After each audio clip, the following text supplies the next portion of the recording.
Hey everybody, I'm back! What's up? It's another piece of ash. This is episode 16 on YouTube, and we are going to talk about wargaming and current events and a little bit of editorializing, take chat requests, and of course questions from the mailbag for the next 90 minutes. I skipped a week last week because I was out in the boonies in Grand Bend, Northern Ontario, camping with my kids, which went great, by the way. I've always been of a sort of like a mind that if you start kids doing something young, then it's just normal.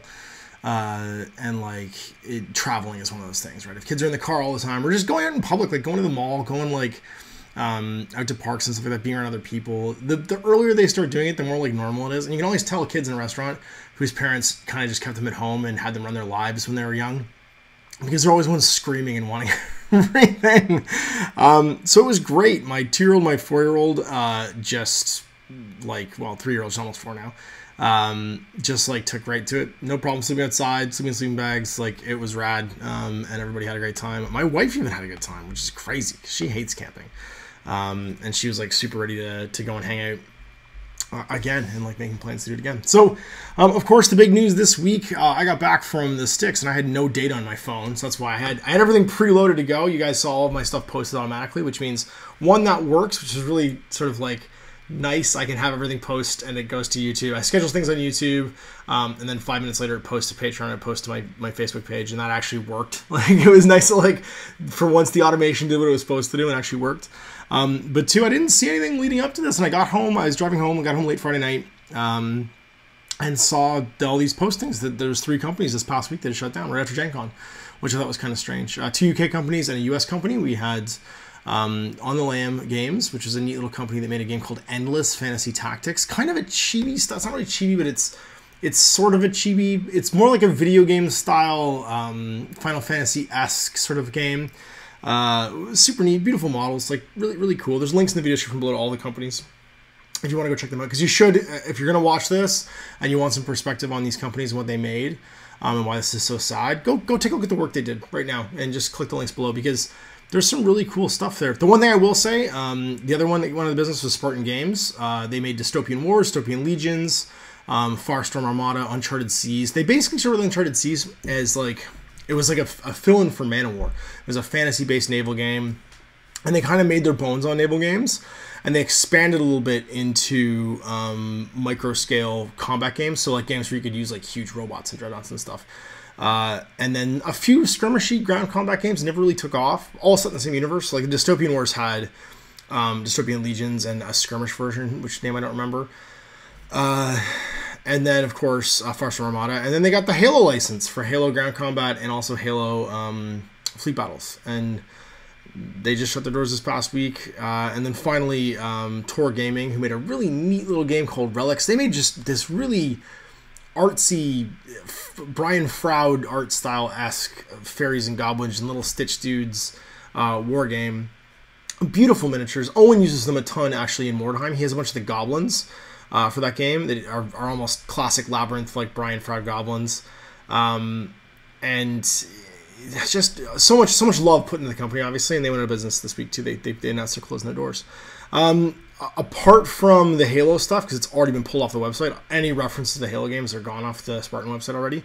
You can still see pictures of, and there's still some stuff I think in stock for a few of the games that you can go and check out. So, yeah, no, I think that's a really sad bit of news, and that's what I want to talk about today. So we'll talk about it in the chat. If you want to ask questions about it, fire away questions in the mailbag.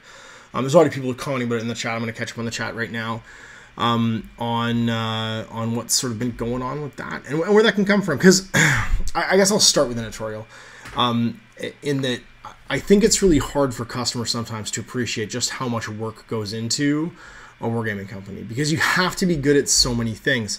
You have to be good at warehousing, you have to be good at production and manufacturing stuff, so you have to really be good at things like factory work, and you think it's just the creative process almost from the outside, where you see like drawings and concepts and then sculptors making beautiful models. But there's a lot of industrial stuff in the back end that is actually the thing that determines whether or not you're successful. And in the last 20 years, that's become more and more difficult, I think, for small companies to maintain. And I think it's important to have some empathy for companies when they have things like supply chain issues, or they're trying to cut costs on certain things. So before we did this, I've been doing some research just to refresh my brain on where it's at, because I have a bunch of sort of like knowledge of this, but I'm now 3 years out of that part of the wargaming industry. It's a bit dated, so I just want to make sure that what I was talking about was relatively up to date. But things that can affect that. So for instance, if you're a wargaming company in the last 10 years or whatever, one of the things you've been combating is the price of tin. Tin is used in almost all white metal miniatures. It's a primary component. And between like 1980 and 2002, it relatively held its value in the same place. It traded at about 5,000 points. Whereas in 2002, it started this steady upward climb, and it peaked at almost 32,500 points on the trading index, which is, if you look at it, that's a 600% increase almost. Actually, it's almost 600% increase in value, in cost. So if you have your costs in one place, which might be negligible at the time, go up 600%. And that's one of the primary components in what you make. That's something that, one, you can't necessarily forecast, and two, you can't necessarily absorb. So if you're wondering why around 2010, because it peaked in 2010, Privateer Press started experimenting with plastic models when they had a completely metal like product line at the time, that's a great indicator of one of the reasons why they were looking to adjust their costs and try and run their business in the back end.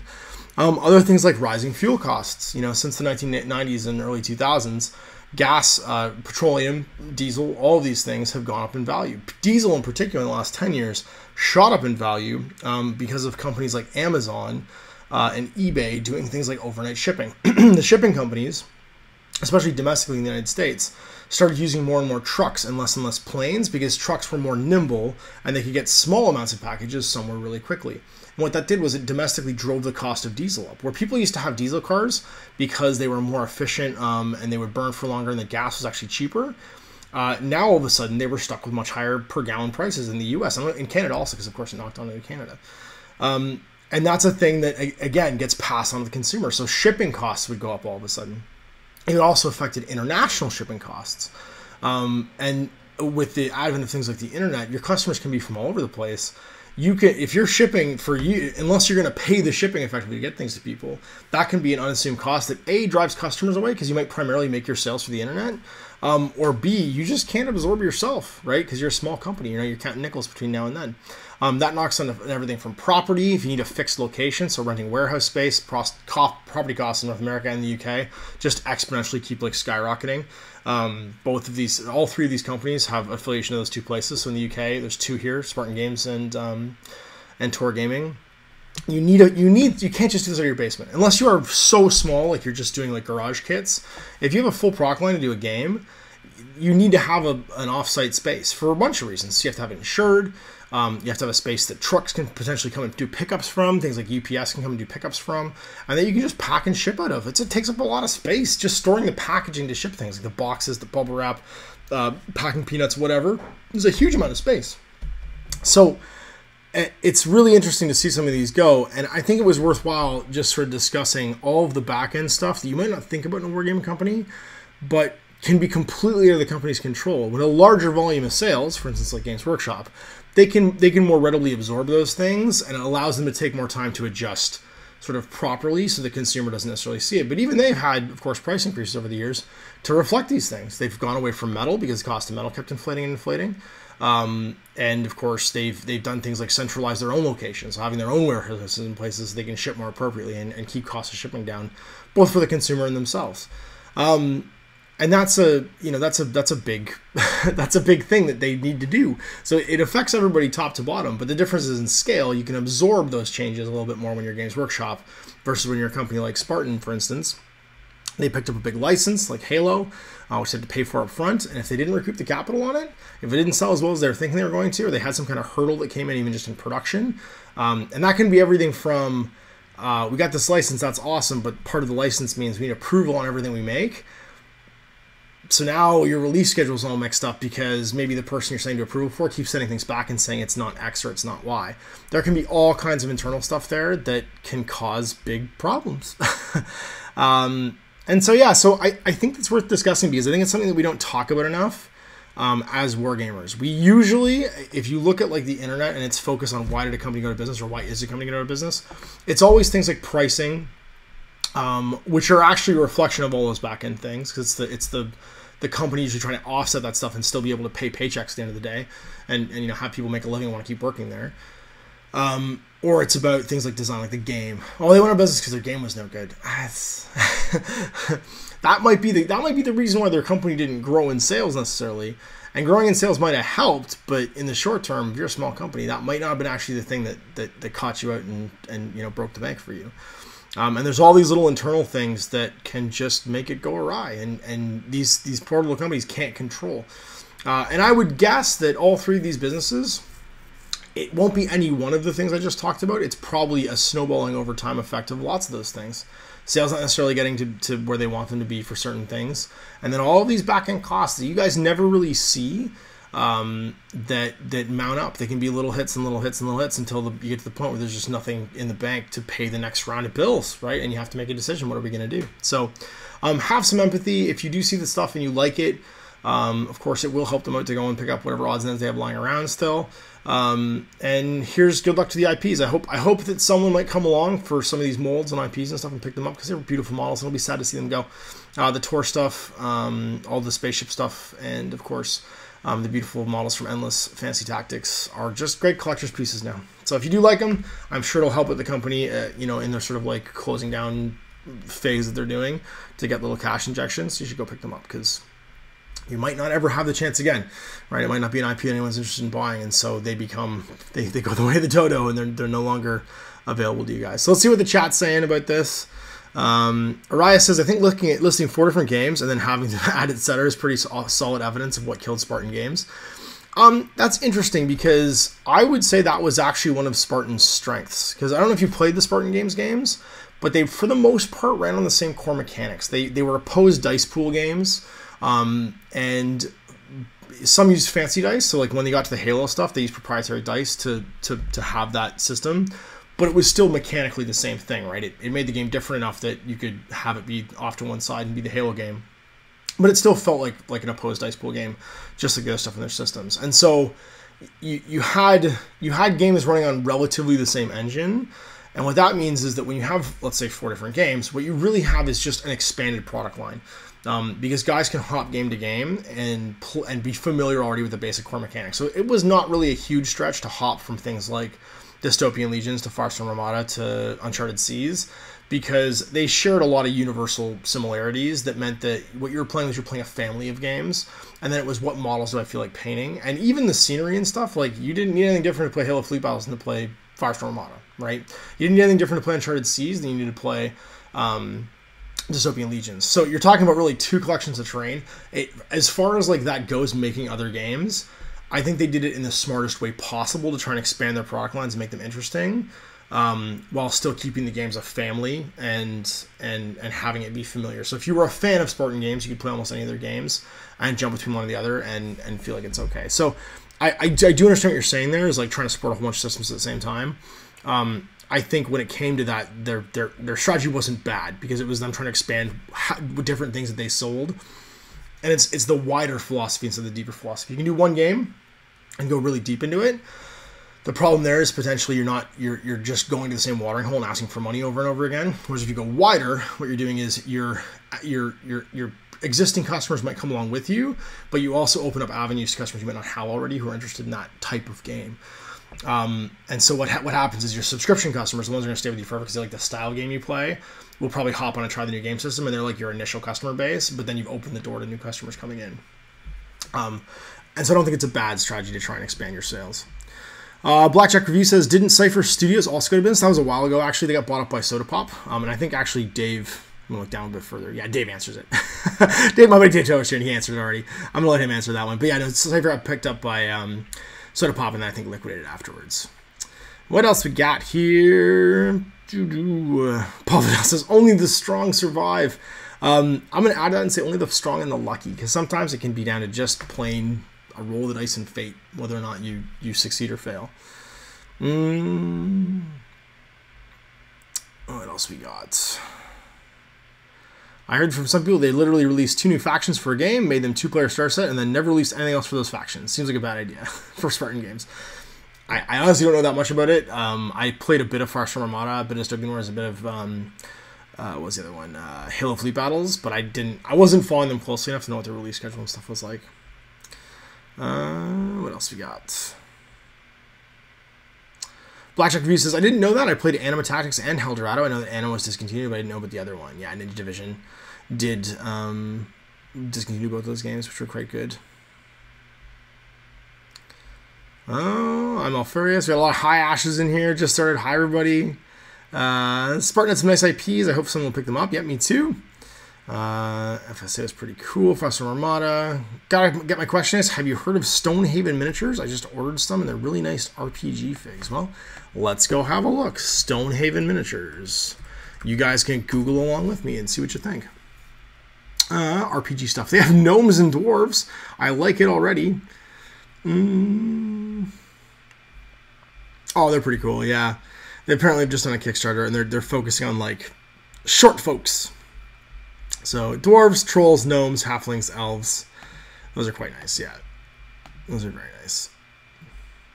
Again, they have kind of a Brian Froud thing going on. You know who's going to love these, actually, is my buddy Mike Cousins.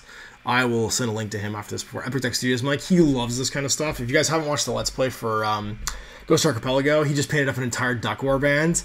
This stuff is right up his alley. All these little gnomes and halflings and crazy half-orcs and stuff. Yeah, these guys are focusing on... So check them out, Stonehaven Miniatures. It's www.stonehavenmini.com. They have a whole bunch of collections of just like random adventure types, and it's all by like the rando races and not the general races that you would think of. So there's no humans here. It's all just like trolls, dwarves, gnomes, halflings, elves, half-orcs. And then there's the thing for everything else. And everything else is apparently empty so far. There's nothing else. And they're having a sale. Free shipping on all orders for the rest of the summer. Take 15% off all orders with the code SUMMER15 off. Ends the 31st in 3 days. So cool. Cool question. Thanks for showing me those, guys. I like it. Martin Russell says, what's everybody painting up right now? So I'm working on the Red Fang. If you haven't checked out my Instagram, I've been putting up some photos of my metal-themed knight lance. So I'm doing 3 knights for 40K. And I'll be honest, I hated building them, and they sat in a box for like 6 months.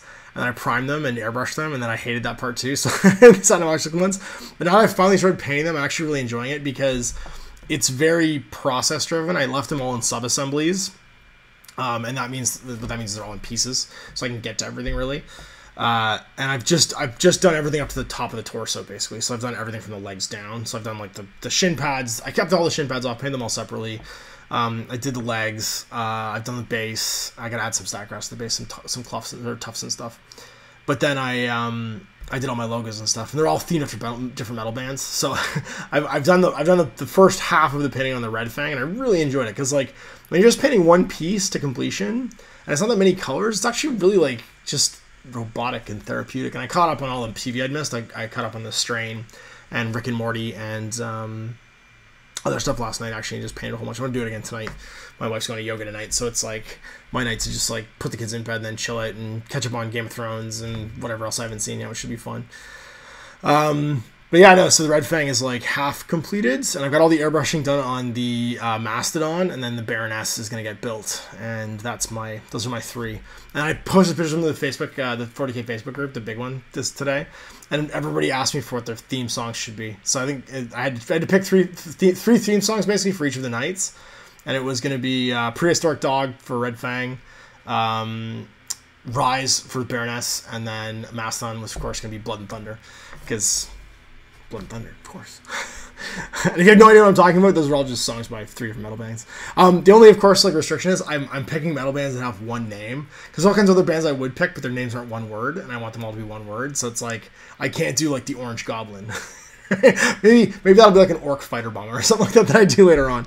But I can't do certain bands because like Electric Wizard wouldn't work. You know, it's not just one word. It's like really like powerful sounding. Martin Russell's finishing up some Bushido stuff, doing some Goblin Town. Mattoon88's painting some Goblin Town minis. That's awesome. Who else is painting? Some Rail Raiders chibi stuff from Russell Higgins, but no Massive Darkness. What else we got? Black refuses some Black. He's painting up some Black Plague, I think. Blake J asks, was TOR Gaming related to TOR Books? No, they're not. TOR Publishing is a publishing company, or an arm of a publishing company, actually. I think they might be Bloomberry. I don't know who their parent company is. But yeah, no, it's the same idea. It's just using the word TOR, which means it's an old word for tower, old English word for tower, but not the same company at all. Maylove says, everything Ash is saying is just making me think about my man Sean Sutter and Relic Blade. Yeah, if you ever want to know why I love Sean and from Relic Blade, is he is doing all of that stuff by himself. If you ever look through like his personal Facebook page, which would be creepy, so I don't know why I just told you to do that, but like, or if you got his Instagram and stuff like that, I remember him posting pictures when he was trying to send his Kickstarter of all of his Relic Blade starter sets, and it was literally, he just had people over his house to have like packing parties. It's him at his dining room table, and it's just covered in like plastic and cardboard boxes and trying to pack and ship stuff and get it out the door. Lots of guys I know, Joey from World's End Publishing does this, is not tested the same thing. He's trying to send his books out, and it's just like, for one person to do it, it is a massive amount of work, and it just takes over your home. Like if you're going to try and do it yourself, it would just take over your home. It's one of the reasons why it was so long before you guys kept asking for me to do widgets. Because I know that kind of stuff, I was just like, I can't. Like, I mean, I know I can. You know, I physically could. I know who to call and to get stuff at you know, what is it, market discount, stuff like that, and I could price it, and I could make an e-commerce site, and I could do all that stuff myself, but it would literally take over my life. Like, it would take over everything. So it made way more sense to like just share that down the road and make that, you know, really minor thing for me, but have it be something else that somebody else is already doing, basically. Jonathan Lowry says, such a shame Hero went. The Covenant was so cool, and I wanted that scare mini so bad. Yeah, I got to see. It's funny because it was so underrepresented at I had a feeling something like this was happening because it was really, really underrepresented at Adepticon this year, which is only like, it was what, March? So we're in end of August. So August, July, June, May, April. So 5 months ago, basically. There was one guy doing demos at Adepticon on like the open play tables. And he had tons of the minis, and they're all painted up and looked really nice. But like, it was Halo. This should have been like a big deal, you know, like I was so surprised that there wasn't a huge thing for it. Brent Knoll says, here in Minnesota, there's no local support for Spartan Games or TOR Games which have that market. So absolutely, and we're talking about companies, Brent, that aren't big enough to really have local support, right? Like these are mail order companies for the most part. These are companies whose game is primarily marketed and sold online and through very select, picky retailers. And that's actually a good point, because that's, I think, something else like that is worth talking about. Is retailers themselves, the market is so flooded with options, retailers themselves have to be very picky about what they bring in and want to try and support. There's games out there that have come and gone in the past. Their IP has been sold on, and distributors and retailers may have had to liquidate them in the past, put them in bargain bins. There's games out there that people have, not a lot of support for. The company themselves doesn't really understand how to do retail support, how to do retail sales, or even just do direct sales with another company. And so it's funny because games almost exist in these two worlds. Either you just focus on being the best web-based, web community-driven thing you can be, or you really try and put time and energy. And again, you're talking about like 2 or 3 people probably in these companies, like maybe 4 or 5 people total, maxing out at like 20 or 30 to do all this, right? So how many full-time employees do you have to try and put that energy out there into the world to try and get retailer support, when the retailers themselves are consciously, I would say probably cautious as to what they bring in, because they want to be able to bring it in continuously and keep making sales for it, but they want to still be here in 6 months. They don't want to sell it to one person and have them stop selling it.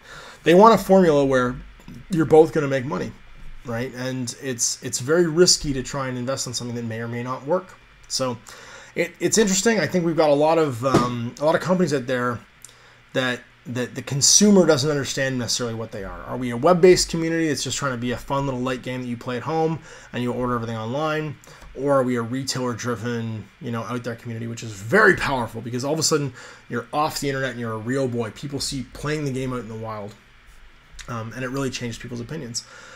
One great way of trying to bridge that gap that a lot of companies use is conventions. Like I said, with things like Adepticon and Gen Con, because that's like think of that as like a pop-up store that you yourself can control. So if you go as your business one of those things and you make a great impression, you have a beautiful booth, you are a pop-up store basically, you have people playing your game on the site, you organize the web community you already have to come in and play games at events so people can see people playing the games. I think a company did that really well as Corvus Belli. They managed to make the transition, because it was a very, I think, a very long shot for them. They had A game that was originally natively in Spanish, being translated. The translation was relatively rough the first time around when they did it. They had a fairly sizable product line, but not something that people were necessarily going to be afraid to bring in. But they didn't have a lot of presence in North America, and they aggressively used shows and having people play their game in real life to get that recognition where people would come back from these big conventions. And big credit to Carlos for the amount of time he probably spent on airplanes and traveling around to get that product line to be a powerful product line and be something that retailers have wanted to bring in and sell. And you see Infinity stuff all over the place now. I have almost no problem buying Infinity stuff locally because there's 3 or 4 or 5 shops that carry it, and they carry all the new releases and they carry most of what I want. So I think it's interesting. That's a really good point, Brent. The companies you're talking about didn't have a lot of local retail support, and why? I guess would be the question. We'll never know. You know what I mean? Like, we're never going to know from the outside what that is. But that is definitely a telling thing where they weren't necessarily picked up internationally, right? And people didn't get to see them being played in real life in front of them, and so that can have a big sort of thing, big sort of impact overall. What's next? Hoop-de-doo.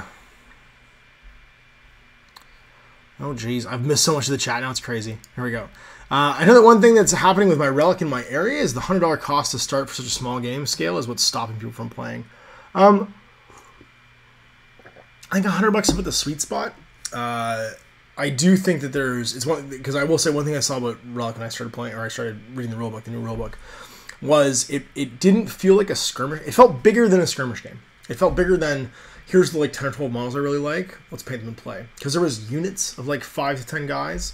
And I think if you're going to be one of these web-only or web-driven companies, there's kind of a cap on initial model count, at least.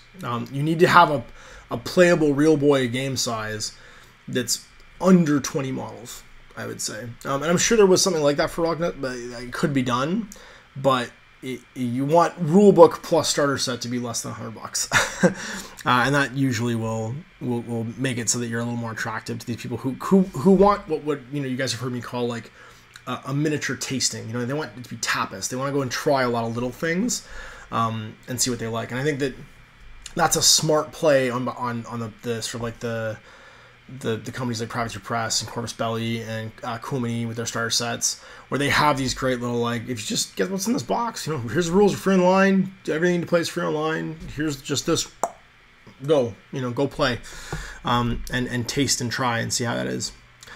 Tanuki D says, all the small wargame companies are under pressure now because GW is starting to get their shit together and taking some market share back. I think that's definitely a valid thing to talk about, because it was even brought up by Carlos actually at the Interplanetary this past summer in August. Is just the signal, the bandwidth being generated by Games Workshop's entrance into the community world of the internet, right? Because they have the financial power to, when they decide to do something, they do it 100%. They hire full-time staff to do it. They buy the best level of equipment to do it. They don't half-ass anything. And they say, okay, we're going to get into web-based community development. Let's hire an expert, tell us what we need. Let's hire a bunch of millennials that look like the people we're trying to sell stuff to, which is all the guys who are sort of the front-facing guys in front of the camera. And let's give them stuff to talk about that's fun, and let's let them talk about it in a way that the people that are watching relate to. I think that's the best magic those guys have done. Is the people running the community site. So Andy Smiley. He's not on camera, right? You don't see Andy. He writes for Black Library sometimes. He's the head of the community team, but he's hired guys that don't look like Andy, right? Guys who are not my age, who are young and look and act and talk and understand the sort of language of the core target market for Games Workshop right now. And I think that's the great magic trick, because yes, they've done it to high quality. Yes, they've bought the best equipment. They've got they're still experimenting with styles and how they do things, but they're getting into Twitch. They're getting into YouTube. They've got Duncan, who's highly personable, doing being basically the face of Games Workshop and being up there every day in a painting thing. And they're communicating on this. They've picked the right bandwidth. And I think what's interesting though is that previously these smaller miniature game companies prided themselves on doing that when the big company wasn't. It made them that sort of like that indie voice of the people, you know what I mean? Where here's the big silent tower over here on the side, but you can listen to Three Dog. And like it would think of put it in follow terms is GW was the oil rig off to one side, and Galaxy News Radio was every other smaller miniature company basically telling it like it was. Not one, not two, but three dogs. So it's funny because that's I'm just pulling an analogy out of the air here, but that's changed, right? Now the people in the biggest slice of the market are looking like and talking like and acting like the people that they're selling to. It's just signal noise. It's drowning out all these other little companies where previously they kind of just had this empty dead air they could talk into. They don't have that anymore. They've got a video being posted every day, right? There's something every week. There's stuff going. These guys are traveling to all the shows. They're doing all the boots in the ground stuff too. That little Wargaming companies would do that I was just talking about to get themselves seen in stores. They're traveling to all the major tournaments, and they're being dudes, right? They're being raging dudes.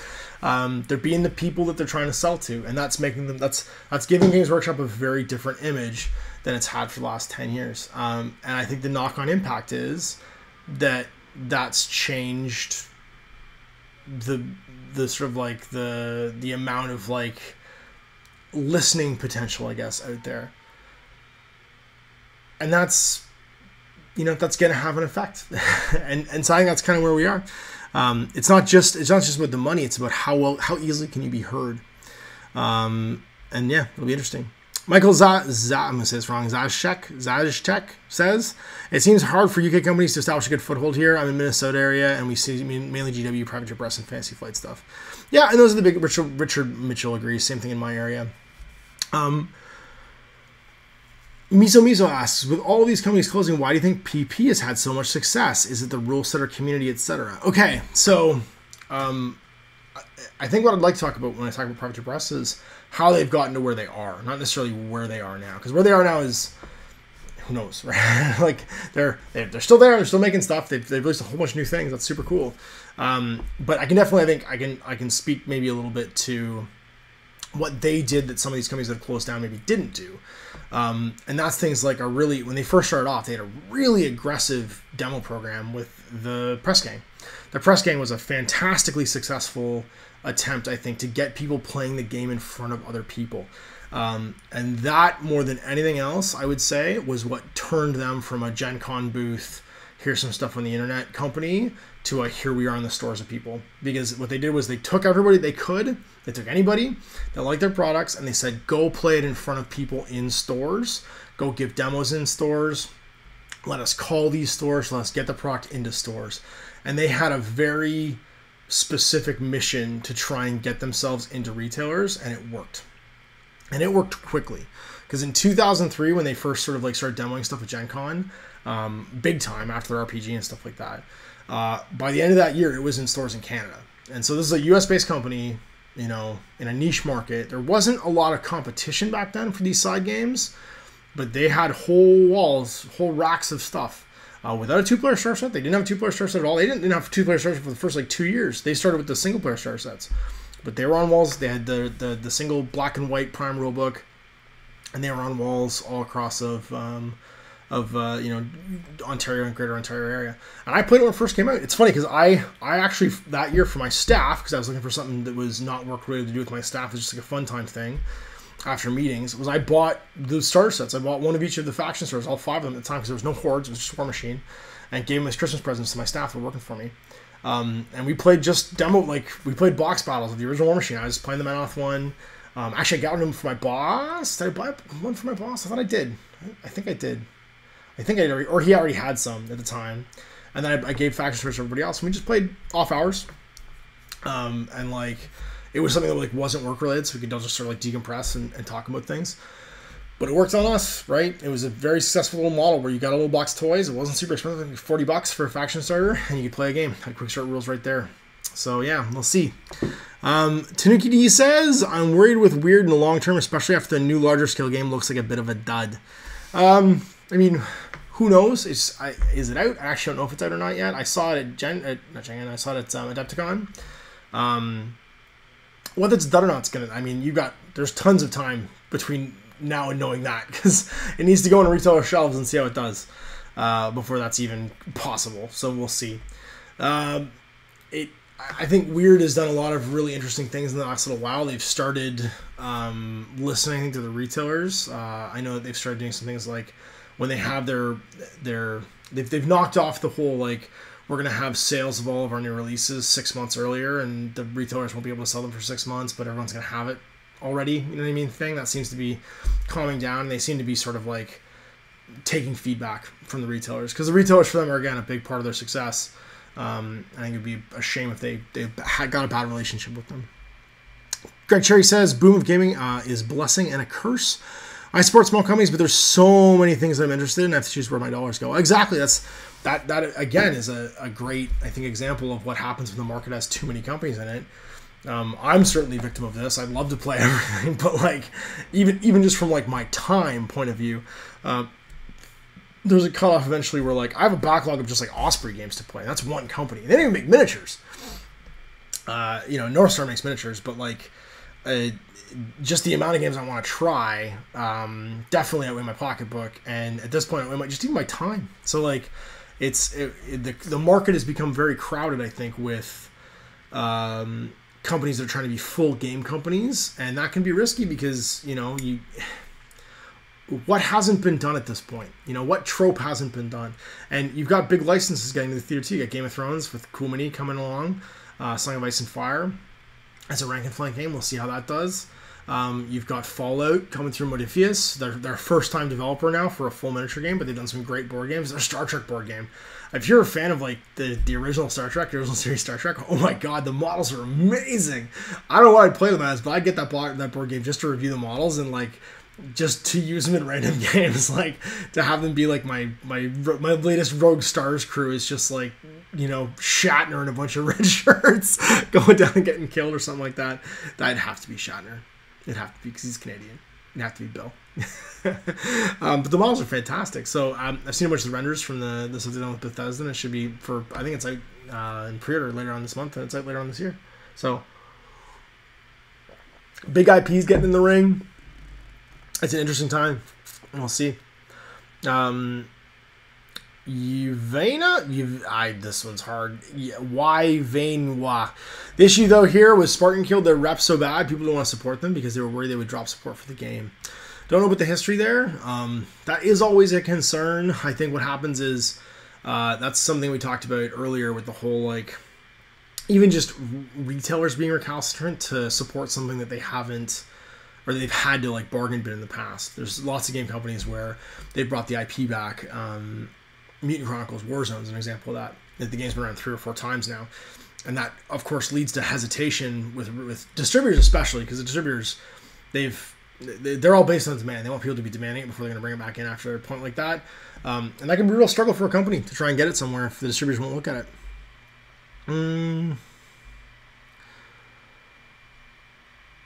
With the sorry, probably the fact that the UK, so Richard Mitchell says, probably the fact that the UK gaming is a tough if you're not GW. With the American market, gaming seems way more open. That's not necessarily true, because the big advantage that you have in the UK is a lot more people know what miniature wargaming is.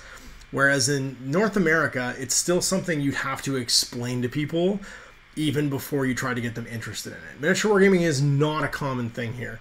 Not nearly as like well known because of things like Games Workshop and having them on the high street and having the Warhammer stores now on the high street as it is anywhere else. Because per capita, the UK has more Games Workshop stores than anywhere else on Earth. I think that North America just broke like 100 stores. So for 400 million people, that's a store per million people. No, a store per 4 million people almost in North America. I think there's more than 4 million people right now, but that's a ballpark. So for every 4 million people, you've got one store. And I think the last time I knew a number, it was like in the 200s, 200 and change, 250 maybe, something like that for the UK. And that's a much lower per capita ratio because you don't have 400 million people in that whole area. And it's a much smaller space, so you can have multiple Games Workshop stores in an area and serving far fewer customers. It just means more people know what it is. So while the market might be more open, it's also far more I guess, unaware of miniature wargaming. And because it's something that's hard, it's not something that's easy to do. It requires a lot of the person doing it, like a video game where you just put a disc in and go. You're talking about a much harder sell, I think, long term. What else we got? Andrea Bella says, ciao. Hey, man. Ciao, Andrea. Blackjack Review says, weird as Malifaux, it's still going pretty well. I have lunch with the people who make it semi-regularly. One nice thing is living down the street from their HQ. Richard Mitchell says, it isn't a free-for-all, but there's a lot of development space. Privateer Press and Fantasy Flight Games are pretty successful, but they are based stateside. There's a wider market here. Zach Wilkes says, shame to hear about Spartan. I was getting an itch for some epic style stuff. Well, hopefully we're going to get that with Adeptus Titanicus. I know it's only going to be Titans for now, but you're going to see some epic stuff. I just played some PFG with Owen, and one of the things I'm trying to talk him into doing is playing Epic with me and painting my Epic Tyranid army that I have like in a box like this big. And having him paint some of that. I have to find it though. What else we got? Jonathan Lowry says, Ash, what are your thoughts on Cheesecake minis? Like stuff for more games exclusive. I love their sensible models. Their female tech priest is great. But to me, the nudity for the sake of it seems dumb. I mean, Cheesecake is Cheesecake, right? Like, I look at Cheesecake miniature sculpting the same way as I look at Cheesecake art, right? There's, what was that movie? A Cheesecake movie, Death to Smoochie. You ever see Death to Smoochie? There's this moment where Robin Williams is in the corporate house that he used to have when he was Rainbow Randolph. And he's with Ed Norton, who is now Smoochie, the Rhino. And this whole movie's about child show celebrities, basically. And he's talking about the paint that used to be over the fireplace, which was like a tasteful nude, he calls it. It's like, when I lived here, it was like Bob Fosse. He says, you've got this place decorated like Diane Fosse. When I lived here, it was all Bob Fosse. You're not going to get any of those references, but it's basically the idea that, like, some people just like that stuff. They like the cheesecake stuff. And I'm never going to resent people for trying to fill a market niche. You know what I mean? Like, there's fans of pinup stuff, there's fans of not pinup stuff, and as long as both models are available, you just vote with your wallet, right? I don't think it deserves to be commented on as being like wrong. They're not toys. They're not necessarily toy soldiers for kids, right? They're toy soldiers for everybody. And so I think if you want to state your opinion on that, it's best done by voting with your wallet and just not buying it if you don't like it. And if there's no market for it, then they'll stop making it. But people are clearly buying it because they keep making these things, as silly as they are. And I think that's just the fact of life, right? Like, people are going to make things there's demand for, and clearly there's demand for that kind of silly stuff. Breaking Chain says, Firestorm Armada got me back into the hobby. Friend was gung-ho into it, and I painted his fleece. Disappointed to see Spartan go. Yeah, for sure. Starlight Night Flame says, I'm painting a Ragnarok spider right now. I love this kit. I have to get more. It is a very cool kit. Paul Vidal says, Ash, what are some non-GW dead systems that you still enjoy or miss playing? Obviously, Confrontation. I always say it. Confrontation. You're going to get to see me play more Anima, actually, with my newly painted Empire army. I just painted an army for a dead game that Cypher's discontinued, and right now I'm actually playing with my Eldorado minis in Ghost Archipelago. It's a weird confluence of things. I'm actually playing with a bunch of dead models right now, just for funsies. So yeah, no, I don't know. I think probably Confrontation's the biggest one. I have a bunch of AT-43 stuff that I've been trying to convince Owen to play with me. Or somebody play with me just to do a Throwback Thursday Let's Play on like a dead game like AT-43, because it's such an interesting anomaly in the market, this like pre-painted, wholly owned IP, Paulo Parente style, alt sci-fi World War II style game. And I have a whole UNA and Red Block army to play it with. Chris S. says, excellent music choices, thank you. Kaylee Anderson says, have you seen the preview stuff for Soriana from Fosspunk Studios? Some awesome looking stuff. Wild West Steampunk Dinosaur skirmish game. Oh, Kaylee, what have you gotten me into? Fossil Punk Foundry. I'm going to go look at it right now. Fossil Punk Foundry. I'll give you guys the link as soon as I pull it up. It is Soriana 32mm dinosaur game. I might have to get some of these just for Frostgrave, because there is... Oh, here we go. There is a bunch of dinosaurs in Frostgrave. You can play as the Cope Collective, the Othnielians, and the Explorers Club. Oh my gosh. So the Othnielians are basically paleontologists turning into dinosaurs. So they're the aliens from V. The Explorers Club are all crazy explorers. I like it. The Cope Collective. Drinker Cope is a rival of the Athenians, and the World's Fair, which is a bunch of dinosaurs. The Laylaps. Let me see this dinosaur model. It's a T-Rex. Holy crap, it's huge too. It's $50 and digitally rendered, and it is huge. Laylaps aquilinguus, known as the theropod Didreptosaurus. Dangerous predator comes from a long time in the past. In Soriana, it's a time-displaced beast, part of the World's Fair. And roving packs of dinosaurs. This is super cool. Very much the definition of crazy small miniature game for a niche market, but very cool. It's got kind of a BioShock with dinosaurs kind of look to it here. You should check it out. It's fossilpunkfoundry.com. FOSSIL punkfoundry.com/Soriana. Very neat. I have not checked it out. And I will probably check out that dinosaur for Frostgrave. Miles Stevens says, who's pumped for a follow-up miniature game for Modifius? Yeah, I sure am. It's crazy. So it's funny. I started a Facebook group for it, just like on a whim when it was announced. And that Facebook group for a game that's not out yet, it isn't even available for pre-order, has like 5,000 people in it. Crazy popular. What else we got? Andrea Brala says, greetings from Italy. Greetings. 700110111 also cut you up with a linoleum knife. All right. Steve Strange also says, are you going to record some Edge of the Abyss battle reports? Edge of the Abyss. I'm not sure what that is. Let me just Google it. Is it a miniature game? Edge of the Abyss. Is it a campaign for something? Oh, okay, for Kings of War. I don't know. Is this the summer campaign book? I think it's a little late for me to do it. I'll be honest with you. It kind of came and went, and I didn't really hear about it. Yeah, it's the Life Against the Demons one. I don't have a copy of it, and I hadn't heard about it until like just recently. So I think it's as we're about to hit September, I think the summer campaign's probably over. I'll definitely check it out if it gets sent to me. I'm actually working on some new stuff for my ogres. I've got some. My buddy Ed Markel is sending me some berserkers. The berserker shaman guy, who like plays with the berserkers, and the hunters, the chopper guys too. I want to paint for my ogres because they're super cool.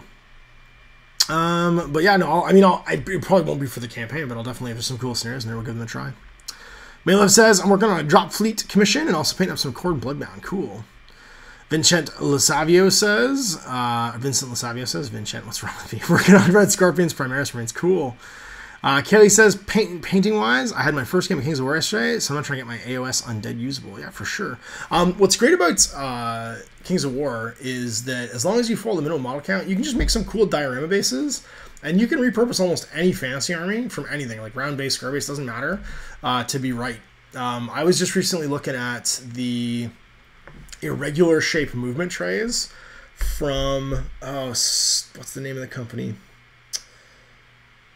Shoot, it's an MDF company from the UK, and it's in the tip of my tongue right now. Irregular movement trays. Hang on, because it's gonna be MDF. What's it called? Sally Forth, that's the one. Yeah, wargamesbuilding.co.4k. Yeah, they do irregular shaped ones. So you can get movement trays in all kinds of different sizes, but they plug in circles too. So you just cut your footprint for how big you want your movement trays to be, and then even your round-based stuff, you can just pop in and out. And what I used to do with my ogres when I was making them for Kings of War was I cut underlays for them, and then I just I used poster tack to just tack them down. They wouldn't move during a game. Because you have to take them off because it's Kings of War. And you can make some cool kind of like stuff that way.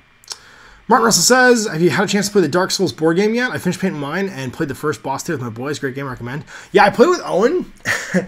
The thing I'm struggling with is I don't know how we'll film it because it plays so much like the video game, right? It's a grind. You grind and grind and grind until you're strong enough to go fight the boss. Otherwise, the boss destroys you. So we played the first level like you just did, where you fight the gargoyle twice because you fight two gargoyles basically, and we ground until we had the right gear to do it, which means we did the first 4 rooms probably 30 times. And I'm not really sure how you would record that and have it be interesting without just doing like a time lapse and maybe a voiceover. But then like, I don't know how, like it just doesn't seem that interesting because like there's no tension. Like you're just kind of rolling dice mechanically. Because after like the 5th time through, we didn't get beat, like because everything's on a program. We knew exactly how to beat every guy in the room because the encounters don't change. And we just mopped the rooms, and we would just cycle our spark and basically go in a big circle. We'd go back, cycle our spark, buy what we need, go back, and then just level our stats up till we carry the gear we wanted. And then we just went and plowed through the gargoyle. And I mean, it was still a tense fight against the gargoyle, but like that part where we played for 2 hours fighting the same 4 fights over and over again in a circle, just like you would in Dark Souls to like grind your character up and level. I don't know how you'd film that. Like, it's a great representation of the video game because you do literally grind out character increases until you get to where you want to be and you learn attack patterns and stuff like that. But it wasn't, I don't know how you'd make it into a video. Like, so I have played it. It was a lot of fun, but I'm really struggling with how you make that into, it's not like Warhammer Quest where like there's just tension and action from the beginning to the end because you just reset and go through the same 4 rooms over and over again. And I'm at a loss as to how to make a video out of it. Yvainwa says, I'm Yvainwa. I'm really struggling with these today. I'm working on some Drop Fleet Scourge. Holy crap, it's 10 after 3. I'm going to go to Survey Monkey and take some questions and stop scrolling through the chat because I just realized we need to go and do some of that. You guys have been interesting today. We've been talking about all kinds of cool stuff. And actually, I mean, sad stuff, but at the same time, it's been a lively show. So let's jump in and view some questions. All right, here's our first one. It's from Aaron F. Asks, Fear of a Black Hat or CB4? CB4, obviously. You can play the show as long as you do not play the song that I'm not going to say on this video. Warboss D says, thinking of diving into Middle-earth miniatures game, which take on the changes to the game since emphasis moved to the Hobbit franchise. The game hasn't really changed. I really like the Hobbit Expanse because it made weapons different. It made it more of an interesting skirmish game. Having different weapon effects, like axes are different from swords, or different from picks, or different from whatever. You can pick up down people's equipment. It just made it more dynamic and made it feel more like the Heroes versus Monsters game I really wanted it to be. Yeah, I think it's in the best state it's ever been in. I love the Hobbit game and the Lord of the Rings franchise games from JB in general, just because they were different. They were something new. They were a game that was the first time in years the Games Workshop had actually written a completely new rule set until Age of Sigmar. And so I love it. I'm super excited for the Tales of the Middle-earth SPG. I love all the trinkets they've done, man. The Lake Town trinkets are just, if they weren't so spendy, I would love to paint one of those just for whatever, for Frostgrave or for whatever, because they're great.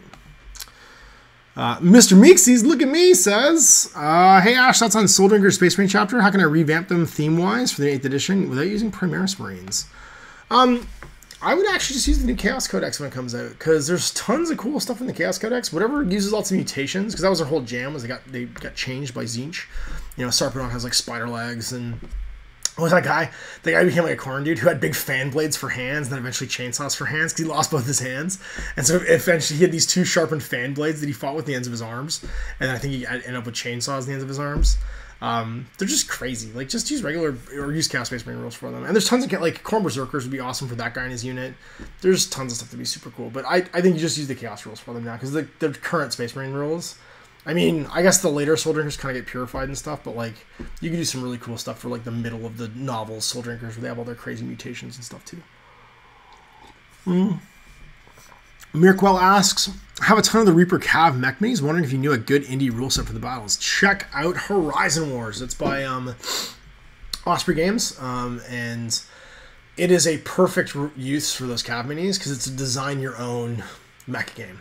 It also is combined arms, so you can have infantry, cavalry, which is to say like armor vehicles and stuff, and planes. And so there's tons of rules for mech creation. There's tons of like scenario stuff and threat level stuff where you can make different size things, and it's bang on. It's the perfect rule set for if you got a bunch of mech miniatures you don't know what to do with. I used it for all my Robotech stuff. I did the same thing. Like I had, but no intention of playing the Robotech game, but I wanted to use the minis and I wanted to paint them because I'd got them, and it was perfect for it. So yeah, check out Horizon Wars. Single rulebook, has everything you need. Great Facebook group too. Roby's been really good at supporting it as well as the author, so go check it out. It's really good.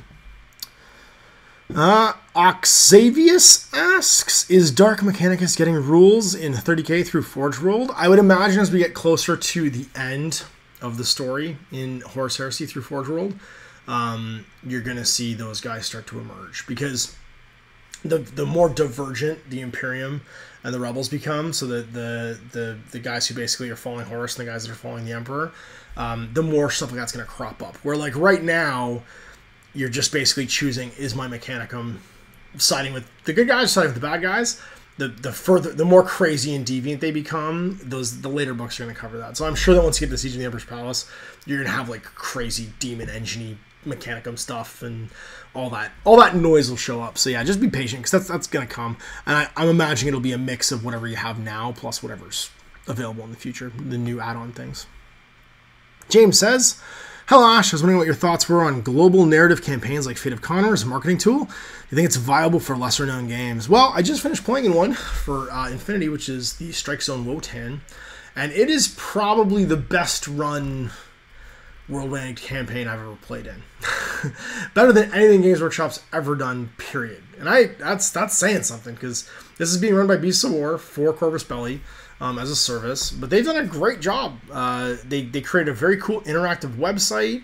It had forums for each of the factions, so whatever faction you're part of, you could talk about and strategize. Had a great reporting system for reporting your games and battle reports. Had dynamic week-by-week changes, had new missions every couple of weeks, and it had a start, a middle, and an end, so you played all through the end. Now, of course, like anything, there's controversy and drama and politics and blah, blah.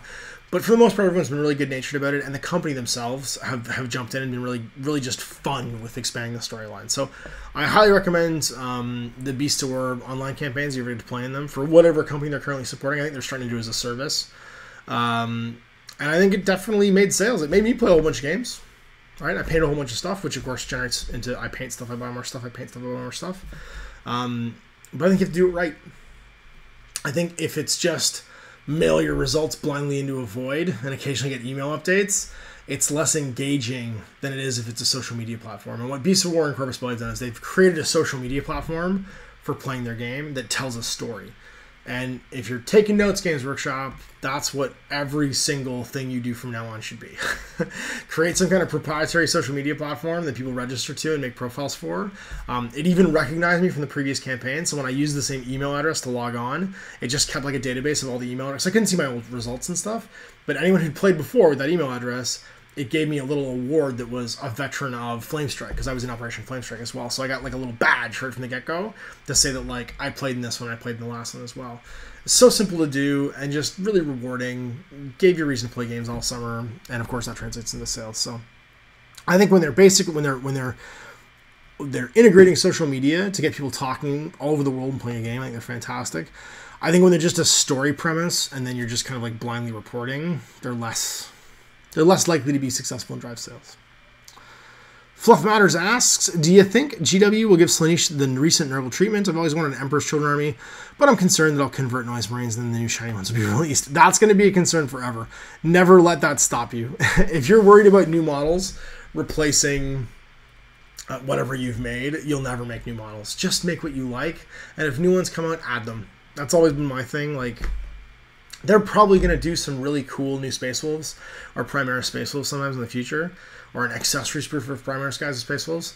But I could just make Primaris Marines that are Space Wolves with all the bits that I already have. Same with like Cataphract Terminators for Forge World. I wanted to make a Horus Heresy Space Wolves army. All I have to do is take the Space Wolf bits I already have and convert a bunch of plastic Cataphracti. You know what I mean? Like, if I waited forever for things to be released, I probably wouldn't be happy with them anyways if I just made them myself, made them the way I want them to be. So my recommendation is always just make what you like, and if it's something cooler comes along in the future, just get that too and add it in. Karaghoul asks, hey Ash, any general advice for someone who's just recently discovered he really likes hiking? I've gone on a couple trips to the mountains, but nothing too challenging yet. Thanks in advance. So the difference between hiking and backpacking is, do you like sleeping outside? And my son just woke up. So we're going to have to wrap this up relatively soon. So the difference between hiking and backpacking is basically, do you like sleeping outside? And are you comfortable enough carrying everything that you need to be comfortable on your back up the side of a mountain? So my recommendation is plan a few one-night excursions. Find some like maybe 10-mile, 5-mile loop trails where you can park your car, you go out to something that's cool, you spend the night there, and then you come back in the morning and you drive out. And that way you can do them in a weekend, you can see if you like it, and you can just practice carrying everything you need for a night on your back.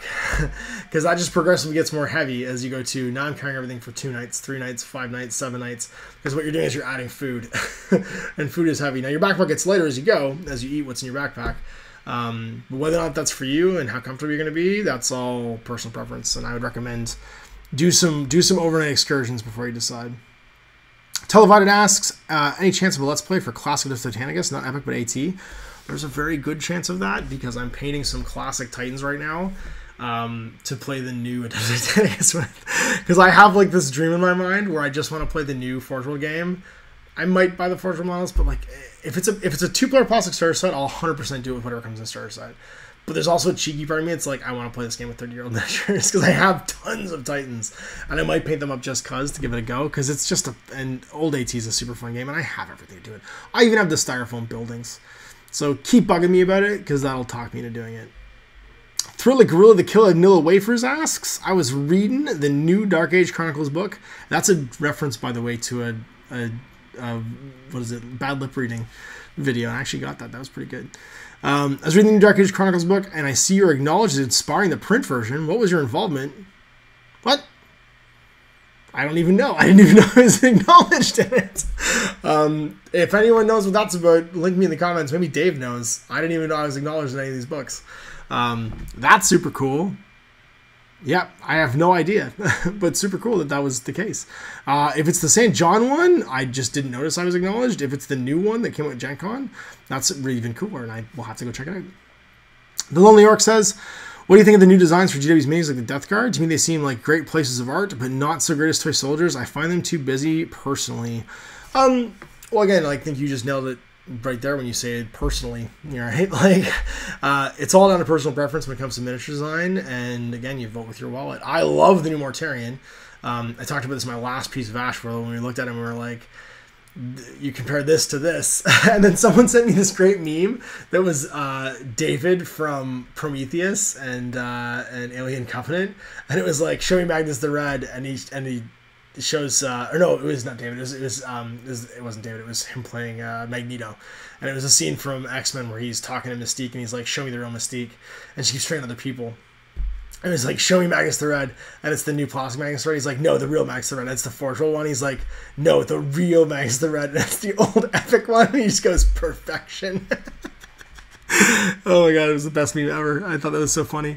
But like I said, I think that epic Magnus the Red is awesome, but I'm probably in the minority there. I really like the new Death Guard. I think they're great. I think they're very much in character. I think that they're so far ahead of the old metal ones. Like, I have the old metal Death Guard and stuff, and except for like a few of the old 80s Jessica and Death Guard that are just full of character, these are the best Death Guard games I've ever done. Like, period. And I'm only saying that I like those ones from the 80s because I have a soft spot for my childhood, right? And I love remembering the nostalgia that kicks in for me.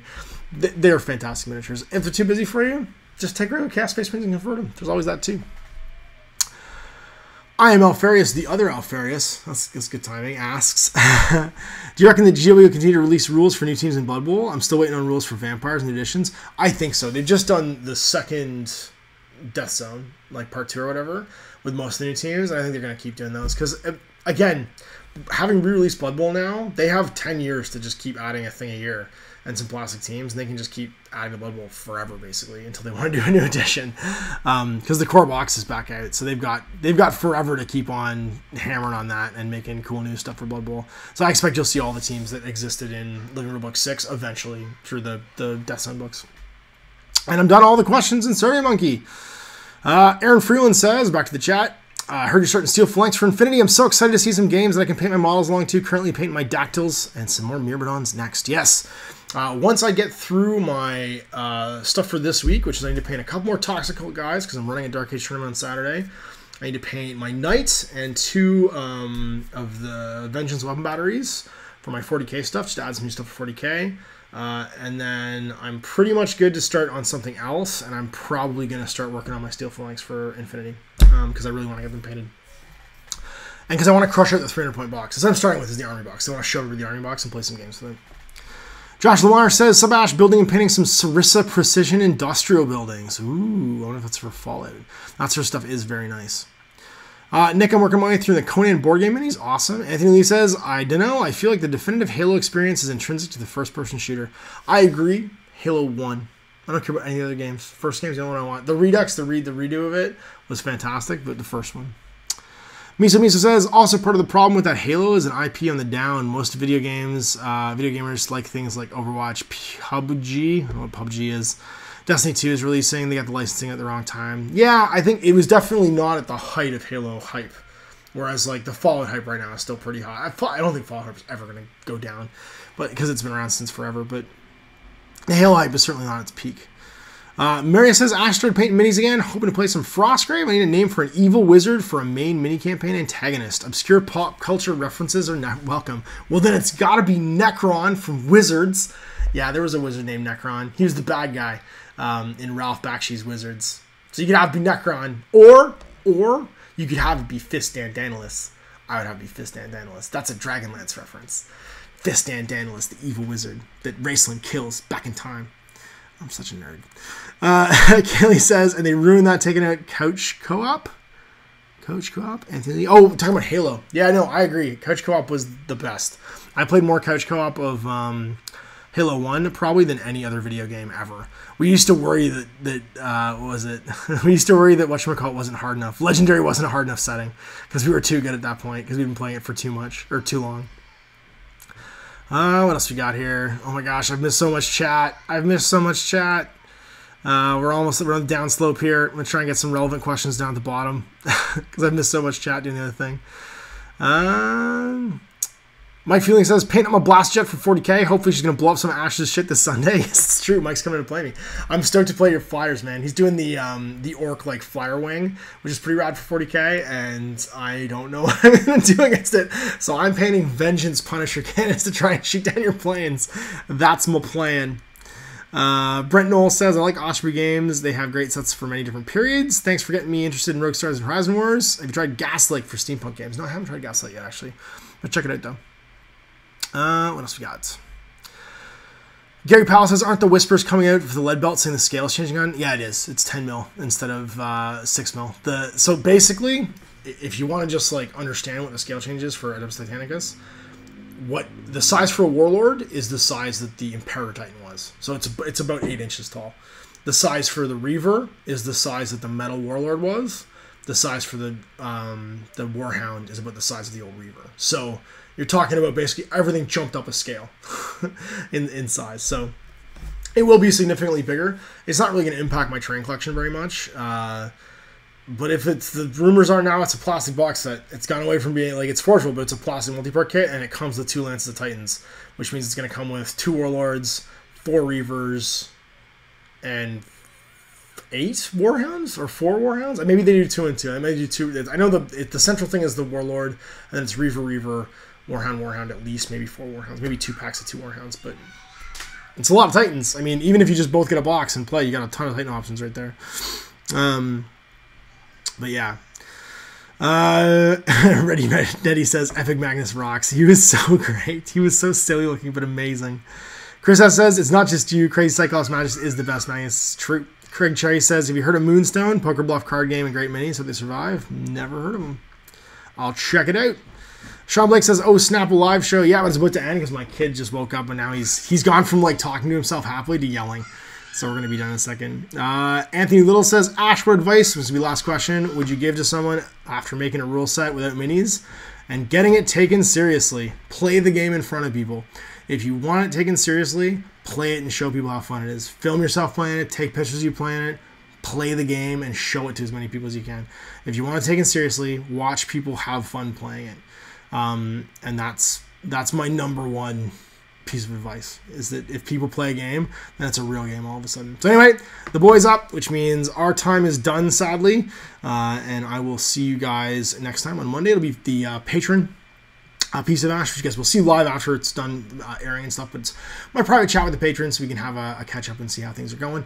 Anyway, thanks for a great talk. I hope you guys enjoyed talking about what can kill miniature wargaming companies.